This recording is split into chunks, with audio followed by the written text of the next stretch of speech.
Okay. 3, 6, 8. All right. I forgot this part.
Well, it is time for the 229 show.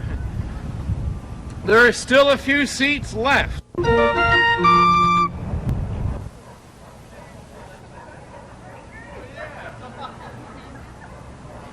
Juggling is the art of keeping more things in the air than you have hands. It takes timing, coordination, practice, and quick thinking.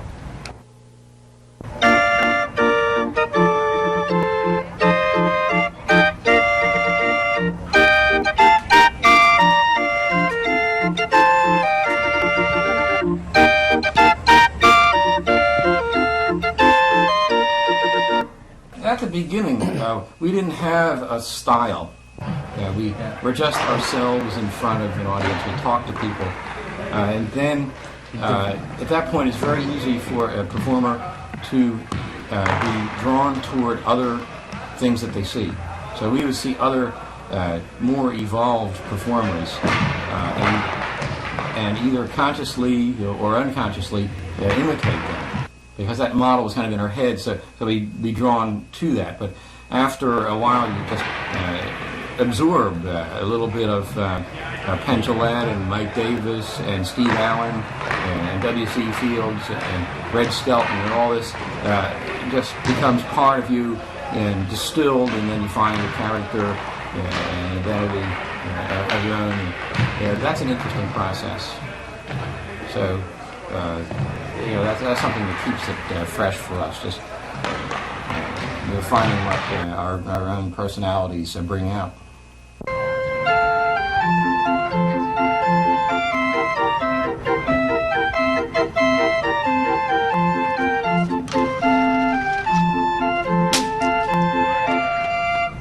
Twelve years ago, I was teaching 5th grade, and I learned how to juggle as a hobby. At that time, I just did it for fun, and my students saw me juggle, and they learned along with me at lunchtime. And people began to discover that we had a troupe of jugglers at our school, and this became a community resource. People would ask us to come to their fairs, festivals, and to entertain. And over the last 10, 12 years, the juggling went from being a hobby to being a job. I think of it rather like at first teaching was my wife and juggling was my mistress. And in the 10 years, I left my wife and ran away with my mistress. But you know what happens? See, then after living with the mistress for 4 years, then it's like a wife again. Do you think you'll ever go back to your wife? I might, because I miss teaching. I miss it. There were a lot of things about teaching that were very satisfying. Like what? The contact with a group of students for a year. And with performing it's more transitory, of course. So I miss the ongoing contact with a group of kids for a year, plus the working with colleagues. Mm-hmm. You like your old colleagues? Yeah, I liked. Well, actually, when I really think about it, I realize I didn't like them very much, but there's something about working with a group of adults. You have people to talk to. I mean, you have lunch with people. It's regular. You have a schedule, and there's something to that. You get something from that. Here, our hours are crazy. You can have a show at 8 o'clock in the morning, and then you go 2 days with no shows, and then you have one at 10 o'clock at night. You travel a long time. The hours are erratic. So there's a certain satisfaction as well as security to a regular job that you don't get with performing. Performing is a little more adventurous. You have higher highs than you do with teaching, but they're shorter. The highs are shorter? Yeah, they're shorter. I mean, the applause. I mean, in teaching, you don't get applause very often. You don't get them to laugh very often because after the first 3 months, they've heard all your jokes and then they don't laugh anymore. Mm-hmm. So, but with performing, you can use the same jokes over and over and over. You keep changing the audience. So how long have you and your partner, Nick, been together? Where did how did that come about? Nick and I have been working together for the last 5 years. Mm-hmm. We met about 10 years ago on New Year's Day. My partner, Nick, is a big hit with elementary kids. He's very tall, and he wears a top hat and purple sneakers, and he just walks out on the stage, and they love him already. He's like the jolly green juggler.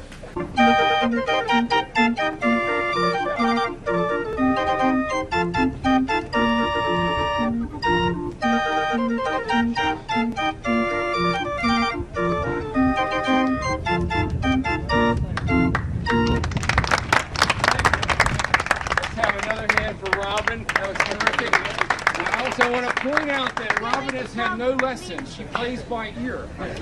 Why don't you just give us a little example of something you use in your show regularly? The very difficult back crossover. Right? Woo! How about that? And the helping hand. That was his fault. That was his fault. Yeah. Is that my fault again? That was his fault, right. 3 times, you're out. That was his fault. Will you guys make up your mind? Whose fault is it?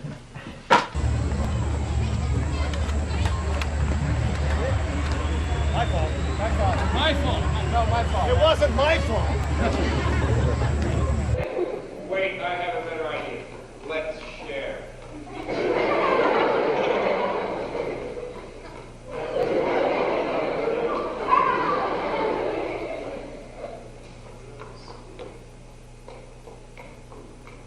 You almost missed that one.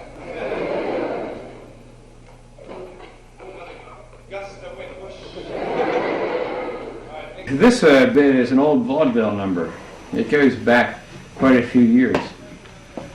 At least to the 30s. Yeah, we've seen tapes of people doing it.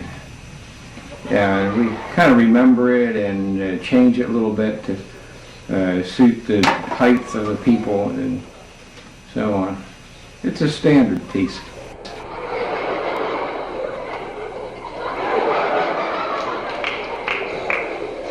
Just curious, one thing, how do you come up with these new ideas of yours? We sometimes things come to us. Sometimes even people call up and give us ideas. Hello. This is Dave. there's an artistic dimension to juggling which interests us, probably interests us more than it would interest most audiences. We try to find the entertainment component to the artistic things. For example, the upward movement of the balls is a lot like Baroque music. The movement of Baroque music, it's the intervals are very similar to the patterns you get in four balls. So we're taking one of Bach's two-part inventions and putting a four-ball routine to it, and we're maybe doing a minute and a half.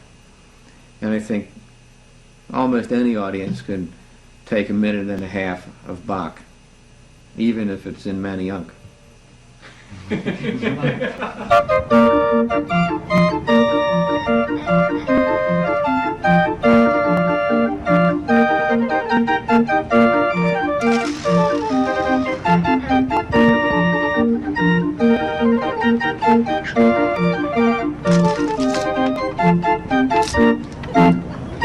Perfect, just like we rehearsed it. Really, you want three. Okay, well, let's do it. So you're coming from which direction? From Dave, after Dave. After Dave. Right in the beginning, huh? So it's bum, bum, bum, boogie. Okay. That was Dave. I think so. I think it was me.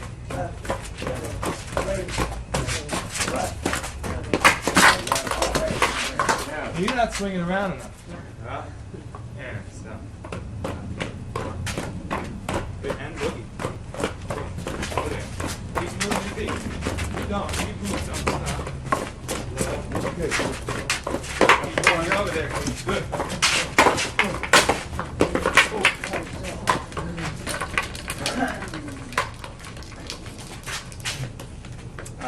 Just time out for a second. Time out. Need a little ice on my lip.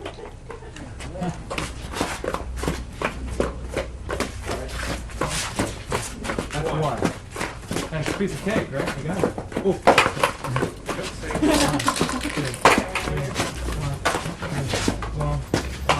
That's it.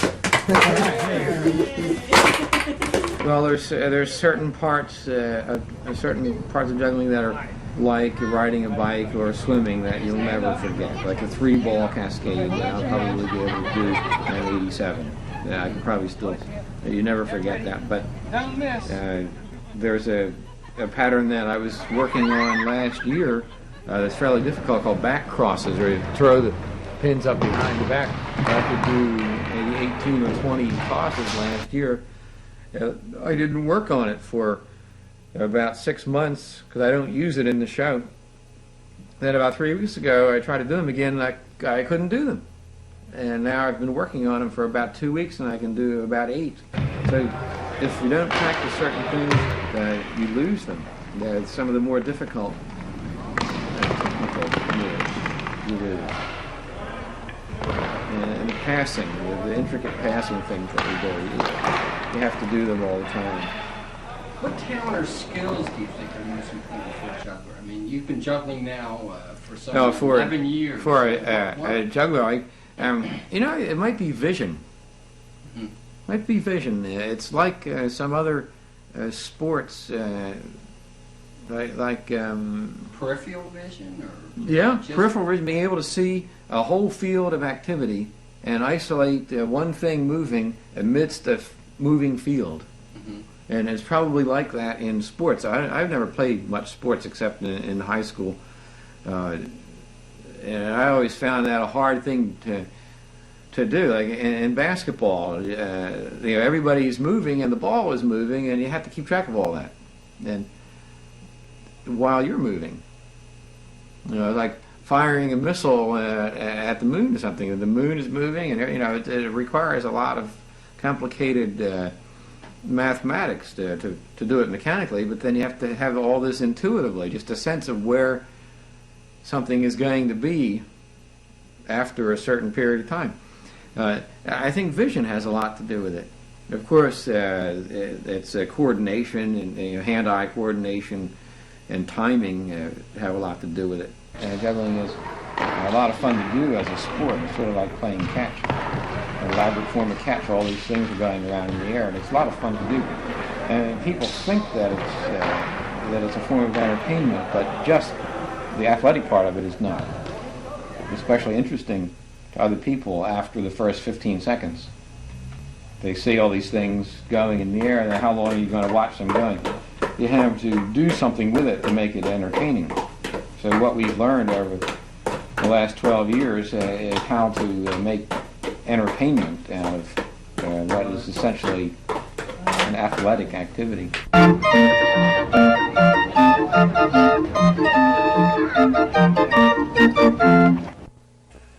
You always juggle in the bathtub, huh? Can't stop. Can't stop, right. Anytime I don't juggle when I'm sleeping. Uh-huh. Even then, I dream about juggling. Sometimes I do. I have juggling dreams. Uh-huh. Well, That's true. juggling dreams? Yeah. Yeah, some people have wet dreams. I have juggling dreams. Now Does what? it take you seriously sometimes when you tell them you're No, juggling? no, people think of juggling as a form of entertainment. It's associated with the circus. People think, do you work for the circus? Or they ask, do you work for the circus? Or people think of the Ed Sullivan Show. Right. Like if they're over the, 30, 35, people grew up with the Ed Sullivan Show. Remember the Beatles? Yes. People think of kind of bad entertainers who were jugglers on the Ed Sullivan Show. They come on, they almost never talked. They did a lot of fast juggling to music, and that's an association people have. You know, I'm curious also, like, what is it about juggling that like, turns you on? What I like about it, I guess the main thing is that I can keep learning new things. Uh-huh. That it's open-ended. It doesn't matter how much I've learned. There's always something else. So Dave, what are your goals? I mean, where do you see yourself 5 years from now as a juggler, as the head of Give and Take? Where's Give and Take going? Let's see, well, we're going to Haddonfield next week. Uh-huh. And after that, we're going to Long Island for a bar mitzvah. We do a lot of bar mitzvahs. I see doing more, a lot more of the same kinds of things that we're doing, school programs. Today at this show at Bishop Kendrick, it was part of an arts day, and this group, this woodwind quartet that we followed, that works for young audiences. And they suggested that we get in touch with young audiences because they could use the kind of act that we have. The show continues to sell itself. All right, that's actually the thing that I feel best about. That we don't advertise or promote. All of the work that we do is because people saw it and asked us, and we do one show and 3 people see us and we get 3 shows out of that and so on. I see doing more of that, plus working in more things that are kind of fun for us at this point. At different points, different things have been fun for us. At the beginning, just doing anything that worked was fun. And then we refined it and we tinker with the show and we make new routines and put them in. And now we try to do some more artistic things. And we're putting those into the show slowly. And I guess we'll do more of those in the next 5 years. And each year we raise our price, we get better, and we raise our prices a little more. And we keep doing that. So I guess in 5 years it will be very good and very expensive.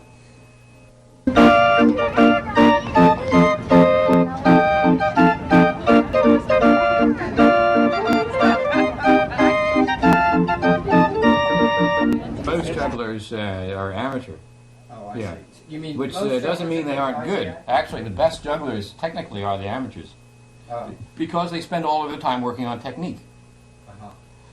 and not on performing. Performing is very different from learning technique, and it's related, of course, but it isn't directly connected. It does, the better technique you have, the better performer you are. That's not true.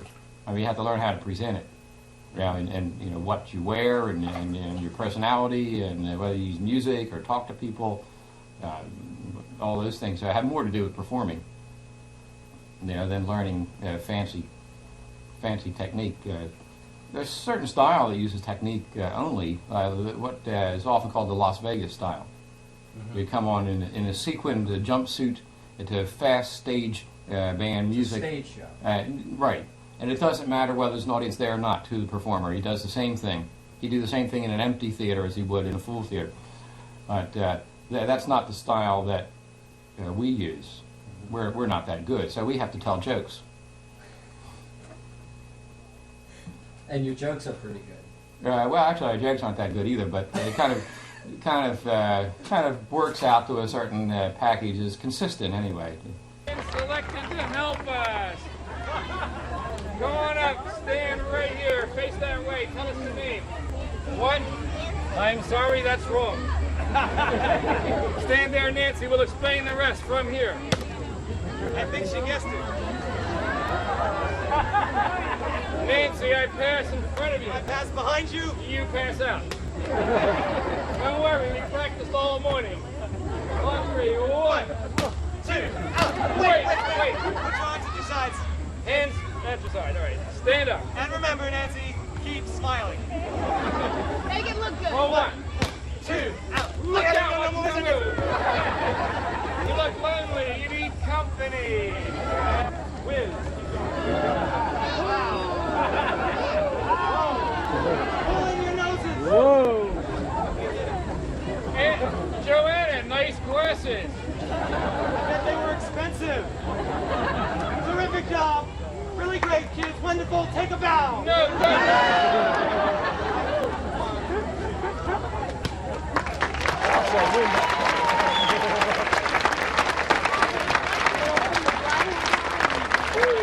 We do a lot of school assembly programs. If you're interested, see us after the show for some literature. And we give kids a chance to ask questions. We want to tell you about our favorite question of last year. It actually came from a teacher. This was in Haddonfield, New Jersey. This teacher raised her hand and said, "Can you juggle small children?" Well, we've been thinking about that all summer long, and we decided that when we got here... How you doing? What's your name? Give it a try. Stephen, have you ever been juggled before? Good. Here's what you gotta do. You gotta put your hands up over your head and lock your fingers together, like that. And you're gonna take my hat and put it onto your hand. There's a reason for this. If you put your hands down at your sides, we lose Stephen. Hands up real high. Put your fingers together. Hold on to the hat. Are you ticklish? We're gonna go for 5 throws of Stephen. I love this part. I hate kids. Here we go. Just keep your hands in the hat, Stephen. That's great. Ready? Here we go. 1, 2. You're doing great, Stephen. 3, 4. Let's have a big hand for Stephen.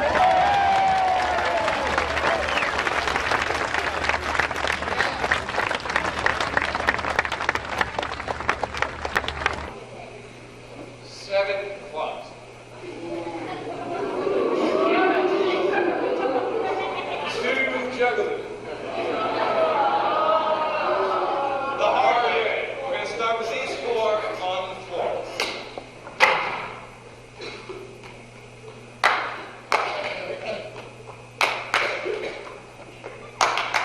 Fancy throw. Fancy footwork. Please. They didn't notice. All right, Nick, right over here. I've been 4 clubs. I pass. Some of the jokes are not for everyone. The macho throw. Oh.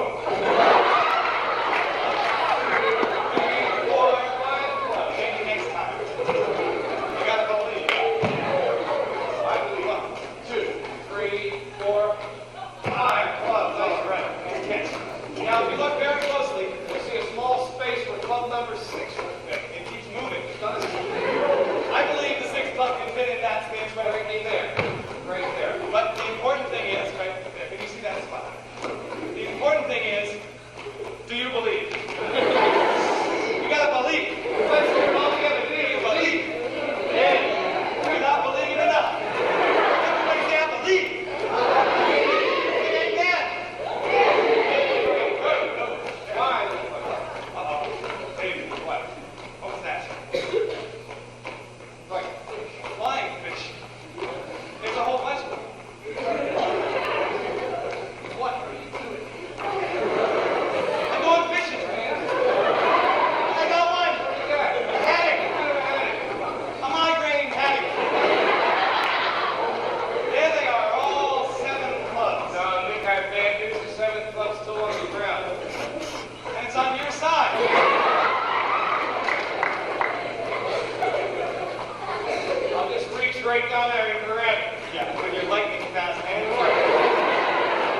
performing, you run into people who remember you. We have people come running up to us all the time and say, "Hey, you guys are the best magicians we ever saw." Yeah, we don't do magic, we juggle. And now my favorite trick, Kung Fu juggling.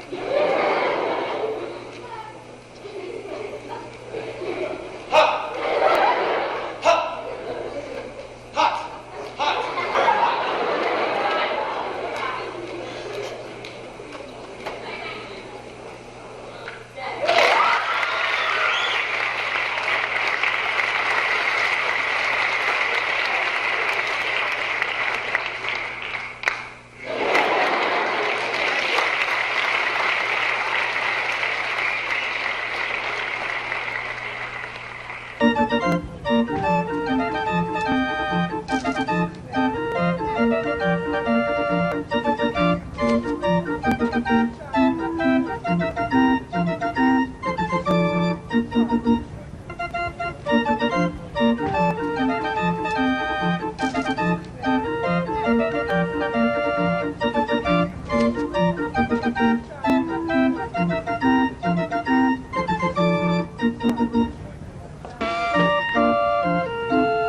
Elton John. Lollipop. David Lee Roth.